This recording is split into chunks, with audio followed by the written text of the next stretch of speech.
एक बादशाह अपने महल की छत पर टहल रहा था।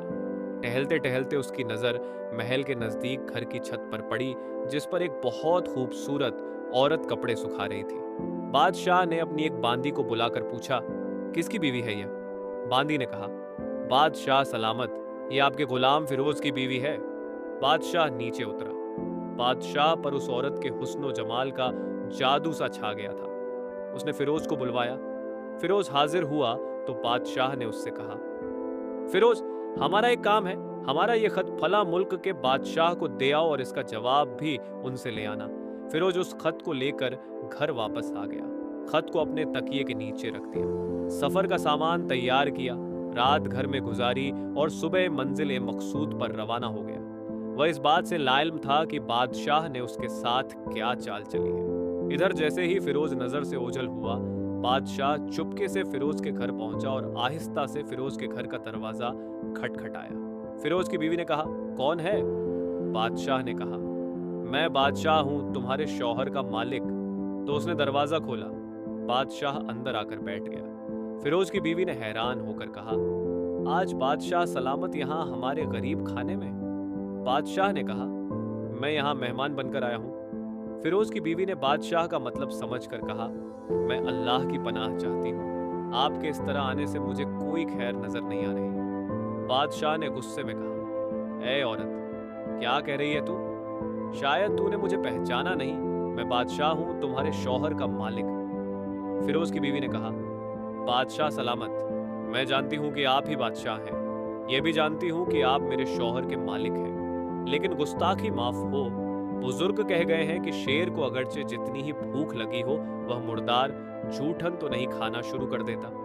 उस औरत ने सच की हिम्मत से और कहा, बादशाह सलामत, आप उस कटोरे में पानी पीने आए हैं जिसमें आपके कुत्ते ने पानी पिया है। बादशाह उस औरत की बातों से बड़ा शर्मसार हुआ और उसको छोड़कर महल वापस चला गया। लेकिन जल्दी में अपनी चप्पलें वहीं भूल गया। ये सब तो बादशाह की तरफ से हुआ।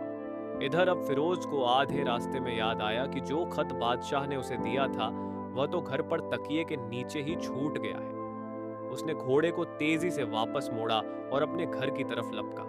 फिरोज अपने घर पहुंचा और बीवी से कहा कि खत यहीं भूल गया हूं। जब तकिए के नीचे से खत निकाल रहा था तो उसकी नजर पलंग के नीचे पड़े बादशाह की चप्पलों पर पड़ी, जो वह जल्दी में भूल गया था। फिरोज का सर चकरा कर रह गया और वह समझ गया कि बादशाह ने उसे सफर पर सिर्फ इसलिए भेजा ताकि वह अपना मतलब पूरा कर ले।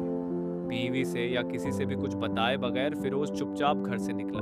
खत लेकर वह चल पड़ा और खत वहां पहुंचाया जहां बादशाह ने कहा था। खत का जवाब भी लिया, बादशाह के पास वापस आया। बादशाह ने उसे इनाम के तौर पर 100 दीनार दिए, यानी सोने की मोहरें। फिरोज दिनार लेकर बाजार गया और औरतों के इस्तेमाल के कीमती कपड़े और कुछ तोहफे भी खरीद लिए। घर पहुंचकर बीवी को सलाम किया और कहा, चलो तुम्हारे मायके चलते हैं। बीवी ने पूछा, ये क्या है? उसने कहा, बादशाह ने इनाम दिया है और मैं चाहता हूं कि तुम ये नए लिबास पहनकर अपने घर वालों को भी दिखाओ। बीवी ने कहा, जैसा आप चाहें।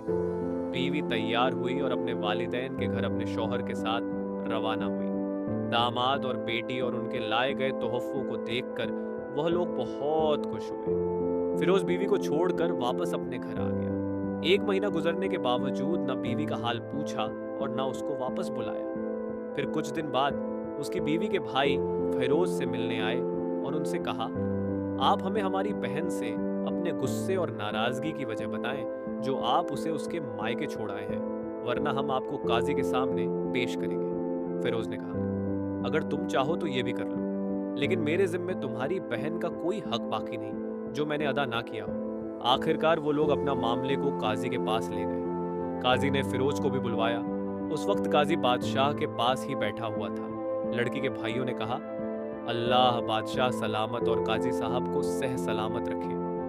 काजी साहब, हमने एक सरसब्ज बाग, दरख्त फलों से भरे हुए और साथ में मीठे पानी का कुआं इस शख्स के हवाले में दिया था, तो इस शख्स ने हमारा बाग उजाड़ दिया, सारे फल खा लिए, दरख्त काट लिए और कुएं को खराब करके बंद कर दिया। काजी ने फिरोज की तरफ मुखातिब होकर पूछा, हाँ तो लड़के बताओ, इस बारे में तुम क्या कहते हो? फिरोज ने कहा, काजी साहब, जो बाग मुझे दिया गया था वह उससे बेहतर हालत में मैंने उसे वापस किया है। काजी ने पूछा, क्या इसने बाग तुम्हारे हवाले वैसी ही हालत में वापस किया है जैसे पहले था? उन्होंने कहा, हाँ वैसे ही हालत में वापस किया है, लेकिन हम इन जनाब से बाग वापस करने की वजह जानना चाहते हैं। काजी ने कहा, हाँ फिरोज, तुम इस बारे में क्या कहना चाहते हो? फिरोज ने कहा, काजी साहब, मैंने बाग किसी नफरत या गुब्बार की वजह से नहीं छोड़ा, बल्कि इसीलिए छोड़ा कि एक दिन जब मैं बाग में आया तो उसमें मैंने शेर के पंजों के निशान देखे, तो मुझे खौफ हुआ कि शेर मुझे खा जाएगा। इसलिए शेर के डर की वजह से मैंने बाग में जाना बंद कर दिया। गाफ तकिए पर टेक लगाए बैठे बादशाह ये सब कुछ सुन रहा था। वह उठकर बैठ गया।